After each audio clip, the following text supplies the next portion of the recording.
Les Jeux Olympiques, ferveur mondiale qui surgit tous les 4 ans, couplée à la fierté nationale de les accueillir dans son pays. Enfin, normalement, parce qu'en France, c'est pas trop le cas. Non, on est plus à mi-chemin entre le boycott et le crachat au visage.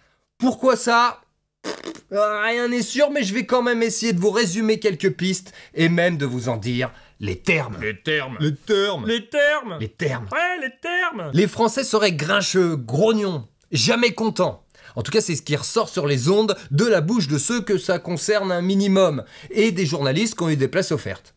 Mais bon, je suis pas sûr que ça soit totalement ça. Du pain et des jeux. Les Jeux Olympiques sont censés être la plus grande des fêtes populaires, capable même de nous faire oublier l'espace d'un été, les tracas du quotidien, les soucis de notre époque. Donnez-leur du pain et des œufs qui me lâchent la grappe jusqu'au vendange. D'ailleurs, il est où mon raisin, Jean-Mi ? J'en ai rien à foutre, ça soit pas la saison. Mais le souci, c'est que au contraire, ces Jeux Olympiques nous ramènent constamment à nos tracas du quotidien et reflète parfaitement les problèmes de notre époque. Gestion catastrophique. Une gestion aux petits oignons qui, en permanence, frise le ridicule, à l'image par exemple de la nouvelle piscine olympique de Saint-Denis. Budgétisée 70 millions, puis 90 pour finalement coûter aux contribuables 175 millions. Tout ça pour être trop petite pour accueillir toutes les épreuves prévues. Bravo!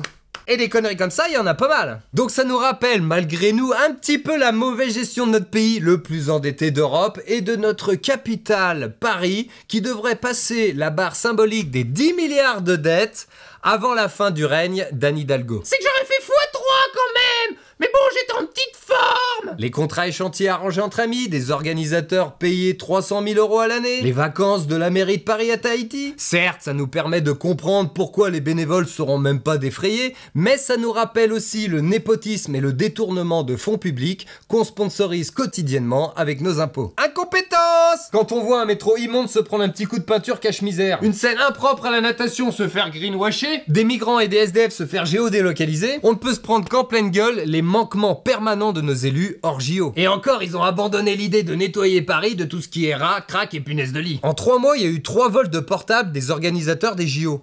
Qu'est-ce que ça cache? J'ai fait une vidéo sur ce sujet si ça vous tente. Au mieux, ça prouve qu'en France, il y a des vols assez régulièrement. Au pire, si on couple ça au fait que l'État et les différentes mairies cherchent déjà des moyens de rejeter la faute en cas de gros problème, ça présage rien de bon. Organisation. Les décisions des uns font les concessions forcées des autres. Pour la beauté du sport, aucune concertation. Ça sera QR code et parcours du combattant pour tous les habitants de Paris et ceux qui y travaillent. Et s'ils pouvaient partir en vacances en Bretagne ou en Normandie pendant cet été, ça m'arrangerait. Business. Même les sportifs, ils semblent plus être au cœur de l'événement. À grands coups de marketing, on préfère faire porter la flamme à des rappeurs, des animateurs, des drag queens et autres membres du showbiz. Non mais c'est très bien, c'est une fête populaire, tout le monde doit y participer. Peut-être, c'est vrai que c'est un argument, même si je pense que les sportifs devraient être mis plus en avant, hein. C'est quand même un peu une fête sportive. Mais c'est vrai que pour le côté populaire, on repassera, hein. Anne Hidalgo, elle rend accessible pour tout le monde, exclusivement les emmerdes.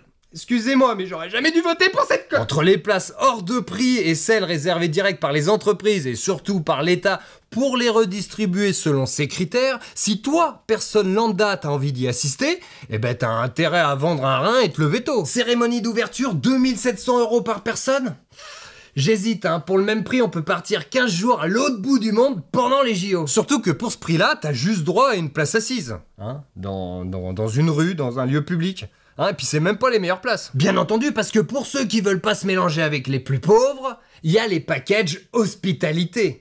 Salon avant la cérémonie sur le pont de l'Alma, petit four, larbin pour te servir, tout ça pour la modique somme de 9500 € par personne. Et le pire, c'est que t'as même pas l'hôtel pour ce prix-là, hein. C'est un package hospitalité, mais bon, quand c'est fini, tu rentres chez toi. Alors que hospitalité, à la base, ça veut dire action de recevoir et d'héberger gratuitement. Pas de problème pour te recevoir gratuitement pour 9500 €. Par contre, l'hébergement, faudra te le foutre de cul. Bon, après, la cérémonie d'ouverture, hein, c'est un peu de la merde, on s'en fout. Mais si jamais t'as un enfant qui fait du sport et que t'as envie de lui faire découvrir la ferveur olympique de sa discipline, eh ben, vaudra mieux qu'il fasse du foot. Surtout si tu veux pas en avoir pour 300 balles à 2 pour un match de poule, de volley ou de handball. Sans choisir qui tu vas voir jouer en plus, hein. Et je te parle évidemment pas des packages hospitalité. Mais même sans l'hospitalité, t'es quand même bien emmerdé si t'as eu la bonne idée de le mettre au Triton Club, hein.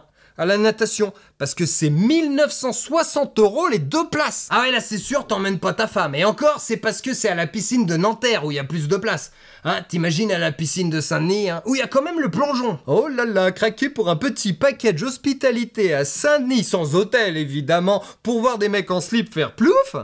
Je plaide coupable. Tout le reste. Et après, vite fait, il y a tout ce qui est crainte. Hein, c'est pas sûr que ça arrive, mais c'est possible. L'enfer dans les transports en commun et sur les routes, des agressions et arnaques de touristes, les potentielles grèves, RATP, agriculteurs et j'en passe, le manque d'effectifs, le risque d'attentat, les interventions ridicules, les maladies de peau chopées par les triathlètes dans la Seine, si c'est possible, des accidents dus à la vétusté, par exemple, je sais pas, un balcon qui s'effondre, parce que les immeubles sont parfois un peu vieux dans Paris, alors pendant la cérémonie d'ouverture, ou pendant le marathon, 10 mecs avinés sur un balcon, ça fait du poids, les décharges de poubelles en plein air, ou les défilés de zombies crackheads. Vite ma dose. Bref, tout un tas de petites raisons qui font que certains n'ont pas spécialement envie de partager l'incompétence de nos élus et le contexte social actuel de la France avec le reste du monde. Non, pas maintenant. Miroir, mon beau miroir. En fait, globalement, le problème, c'est que ces Jeux Olympiques sont à l'image de ceux qui les promeuvent. Et quand on voit sur le devant de la scène Emmanuel Macron, Amélie Oudéa-Castéra ou Anne Hidalgo, On va tous se baigner dans la Seine. eh ben on a l'impression que ces jeux, c'est pas pour nous qui les font, ni même pour les athlètes, mais pour eux. Pour leur plaisir, pour leur campagne, pour leur ego. Et ça, eh ben ça rend tout de suite la fête et l'envie de la faire moins populaire. Conclusion. Aujourd'hui, le peuple ne prie plus pour avoir des jeux, car il en a marre de la précarité. Précarité venant du latin precarius, qui signifie obtenu par la prière, on peut dire que le peuple ne veut plus de jeux précaires pour masquer sa précarité. Si mettre un genou à terre devant les monstres sacrés du sport, c'est aussi se mettre à genoux devant ceux qui nous dirigent et nous manipulent, eh ben peut-être que beaucoup, aujourd'hui, préfèrent rester debout. Hey, la plupart des gens n'ont pas vu ma dernière vidéo sur le conformisme. En fais-tu partie? Comme d'habitude, merci à ceux qui regardent jusqu'au bout, ceux qui commentent, ceux qui aiment, ceux qui partagent et ceux qui typent. À très vite.